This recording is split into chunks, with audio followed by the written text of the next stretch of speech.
Zdravím vás, priatelia, vítam vás pri takom prvom videu, ktoré sa venuje problematike toxických vzťahov a o ktorých by ste možno chceli vedieť niečo viac. Tak by som sa teda veľmi rada podielala s vami o tom, čo som si prežila, čo som sa dozvedela, čo funguje pri mojich klientoch a všeobecne, čo sa deje alebo čo je zaujímavé v tejto oblasti.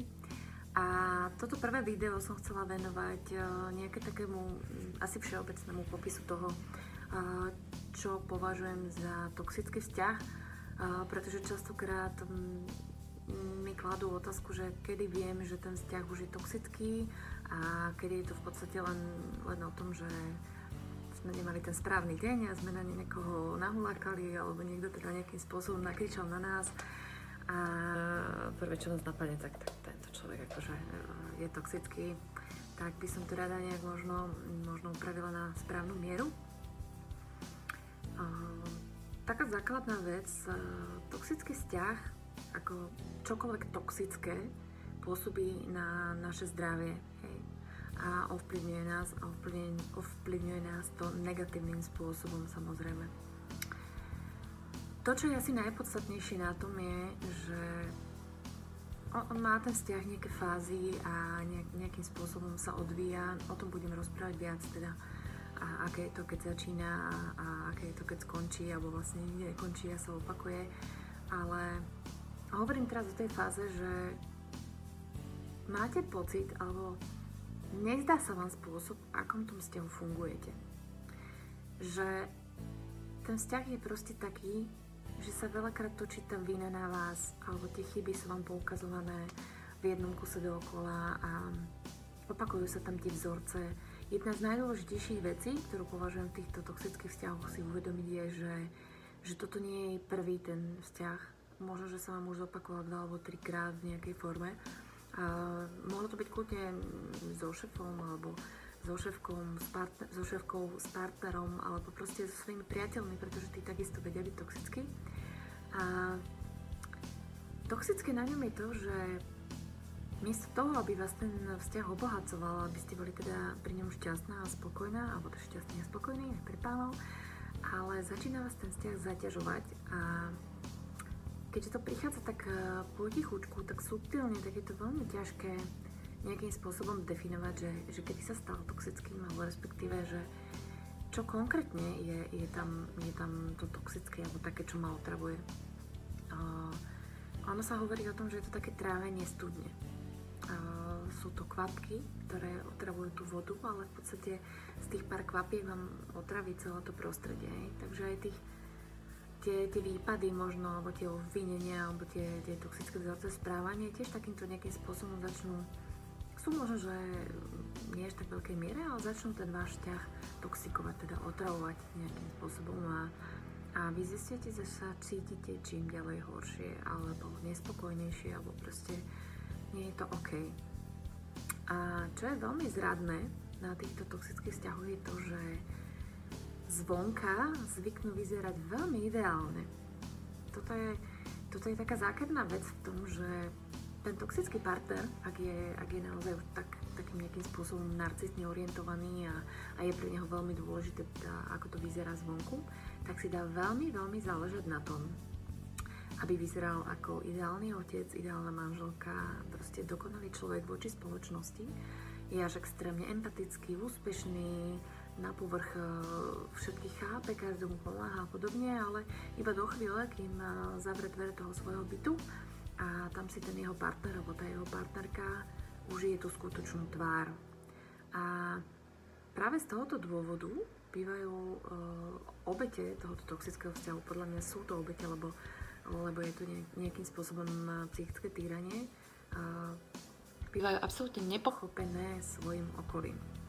To znamená, že treba tá žena sa chce postižovať sestre alebo kamarátke, že to sa mi deje a ja sa s tým nie OK a trápi ma to a proste opakuje sa to. A tí blízky reagujú na to, čo vidia, ale prosím ťa, máš takého skvelého muža a ten sa o teba stará a všetko ti pomáha, alebo to tvoja manželka, veď to je akože ideálna matka rodiny, stále tie fotky vidím, ako sa stará o tie deti a podobne.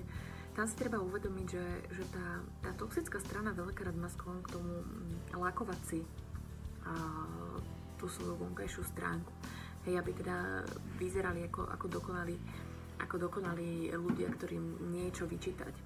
A práve to, ako to potlačajú vonku, ako sa to snažia držať v tej škrupine tej perfektnosti, tak o to horšie to vlastne vypukáva v tom domácom prostredí, kde tú masku toho ideálneho človeka zhadzujú a chovajú sa veľakrát veľmi nepríjemne. A myslím si, že o tom by vám vedeli historky rozprávať, či už sú to teda deti alebo partneri a podobne. Takže toto je tá prvá vec, že keď tie vzťahy vyzerajú extrémne ideálne a dokonale, tak je to niekedy tak na zamyslenie, že či tá ťažká práca na tom, by to tak dokonale vyzeralo, nie je zakrývaním niečoho iného. Je to samozrejme zovšeobecnené, sú naozaj ľudia, ktorí majú pekné vzťahy, ale ako sa hovorí, že nie je komína, z ktorého sa niekedy nezadými. Takže v tých bežných vzťahoch áno, sú hádky, sú nejaké konflikty. Takže práve preto hovorím, že takéto prezentovanie tej dokonalosti je vždy nejakým spôsobom podozrivé. Takže to je tiež taký podstatný faktor, ako sme si hovorili teda opakovanie, že viackrát ste boli v takom nejakom vzťahu, že niečo nie je OK. Faktor toho, že tá vaša druhá strana hrá takého niekoho dokonalého, perfektného, to je tiež také na zamyslenie. A doma je úplne iným človekom, doslova taký Dr. Jekyll, Mr. Hyde, tak tam už určite zvažujem na to, že ten človek nie je úplne vyrovnaný sám so sebou a že je to veľké riziko, že to bude prenášať aj na mňa. A keď sa pýtame, že čo to vlastne prenáša na mňa, tak hovoríme o prenášaní frustrácie. A v podstate naša psychika funguje, ja už som to veľakrát rozprávala, sa ospravedlňujem, ak sa teda opakujem, ale ono je to veľmi poprepájané, takže je to ťažko oddeliť. Naša psychika funguje nejakým spôsobom, že má nejakú dynamiku, veci prežívame, nejak existujeme v týchto veciach a fungujeme. A pokiaľ niečo potlačíme, je to ako keby na koberci taká bublina, že keď tú bublinu stlačíme, tak ona nezmizne, hej? To ako fyzika nepustí, tá bublina vyskočí niekde inde v miestnosti. Alebo teda pod fóliou, keď si viete predstaviť. To znamená, že ak ten toxický človek je nejak extrémne frustrovaný a proste snaží sa hrať to dokonalé divadlo a fungovať, tak on má v sebe nahromadené obrovskú zlosť zo všetkého možného, toho, čo si nemohol dovoliť povedať voči ľuďom, alebo čo musel skrývať a tak ďalej. A hľadá na niekoho, na koho to môže vylieť, kto je po ruke a kto by to zniesol. A najčastejšie samozrejme je to ten partner alebo tá partnerka a má to logiku, lebo keď už tam máte tie zväzky, deti, spoločný byt a tak ďalej, tak nie je vôbec jednoduché z toho vzťahu odísť, lebo proste sú na tie financie a tak ďalej. Takže sa stávate takým ľahkým terčom pre týchto ľudí a oni veľmi dobre vedia, ako si vás do toho vzťahu namotať, akým spôsobom vás do toho vzťahu dostať. A častokrát sú to aj ľudia, ktorí veľmi rýchlo idú do tých partnerstiev, že sú to také tie extrémne citové výlevy, možno tak veľa tých telefonátov, zahrnutie SMS-kami a veľmi často začnú používať, alebo teda veľmi skoro začnú používať také expresívne milostné význania, že vás to tak trošku zaskočí, že doslova sa cítite zahrnutý láskou, že čo býva také na prvý pohľad príjemné, ale je to také príliš oproti tomu bežnému životu a existovaniu. Takže tam je čas sa nad tým zamyslieť, že kvôli čomu ten partner tak veľmi rýchlo, alebo partnerka chce ísť do toho vzťahu.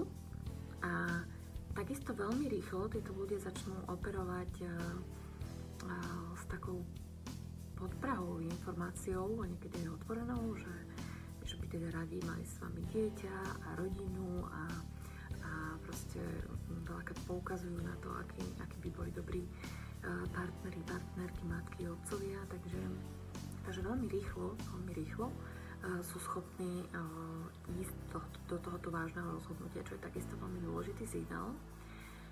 A funguje to práve z toho dôvodu, že ten toxický človek vie, že dlho nevydrží hrať túto hru na toho dokonalého partnera zahrňujúceho láskou a potrebuje vás nejakým spôsobom teda k sebe pripútať čo najviac. No a tie prvé pripútanie sú práve to spoločné bývanie, manželstvo, tam sú veľmi rýchlo zvyknú požiadať o ruku alebo teda ísť do toho spoločného bývania a podobne, zásnuby, veľké gesta. alebo teda do pár mesiacov sa tam teda prihodí dieťatko, vedome teda, že chcú. A tým pádom sa vlastne partner alebo partnerka ocitá vo veľmi komplikovanej situácii, pretože už tam rozhoduje aj ten faktor tej ďalšej, toho spoločného dieťaťa a podobne. Toto, čo hovorím, je veľmi všeobecné. Treba si uvedomiť, že čo toxický človek, to zvlášť prípad, má inak vybudovanú štruktúru psychiky, zažil nejaké iné spôsoby výchovy, iným spôsobom na neho vplyvala matka, iným spôsobom otec plus okolité faktory. Keď hovoríme o psychike, tak hovoríme ako keby o takom mixažnom pulte. Každý z nás má nejakú tú časť, ako ja hovorím, narcizmu, nejakú časť hysterie, nejakú emočnosť, reaktivitu, proste máme to rôzne. A vďaka genetike, spoločnosti, výchove a tomu všetkému, čo prežívame, tak sa nám ten pult ako keby namixuje. To znamená, niekde toho máme viac a niekde toho máme menej. A presne toto je aj v tých toxických osobnostiach, že môže sa vám stať, že treba máte partnera, ktorý vás nikdy netlačil do spoločného dieťaťa alebo niečo podobné, napriek tomu je toxický. Takže ja sa snažím len dávať takú nejakú štruktúru alebo možno, že také nejaké háčiky toho, čo zvyknú robiť, ale samozrejme, že nie je to podmienka. Sú tam iné veci, ktoré zvyknú robiť a o tom sa ešte budeme rozprávať, o tom vyvolávaní pocitu viny a o tom nejakom ďalšom fungovaní.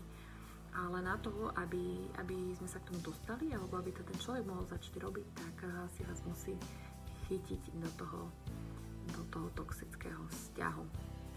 A ešte možno taká veľmi dôležitá vec, tiež sa k tomu ešte vrátim, že kedy je ten čas, kedy sme v tom toxickom vzťahu už tak dlho, že už je to niečo, čo musíme riešiť, čo potrebujeme riešiť, teda 100% už to nie je také, že však zlý deň vydržím to a podobne.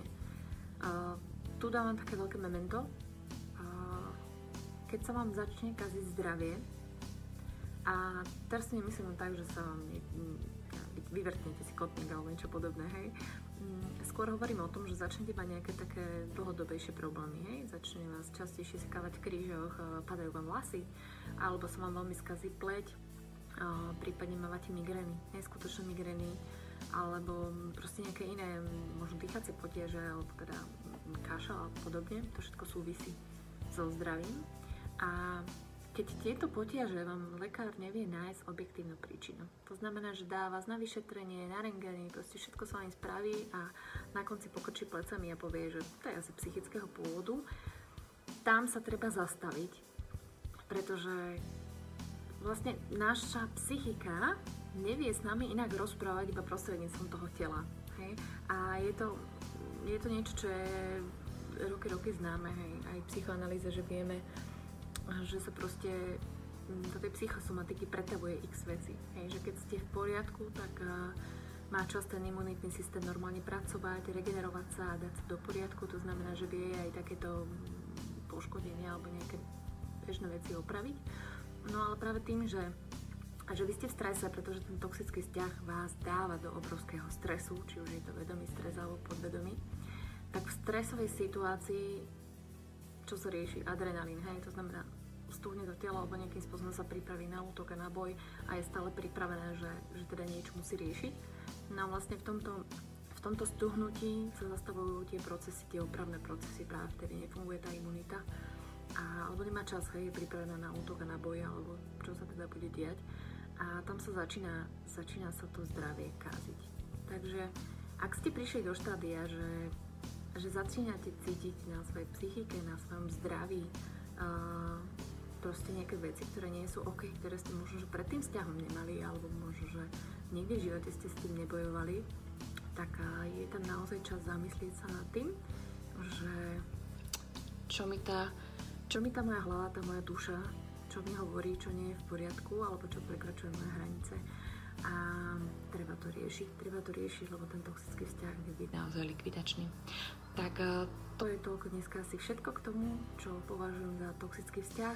Ak máte nejaké otázky, kľudne mi napíšte, buď na e-mail, alebo na stránke, na Facebooku, hoci kde. Všade pod značkou Dobrý coach ma nájdete. a už sa teším na ďalšie video, kde si budeme hovoriť práve o tom možno, že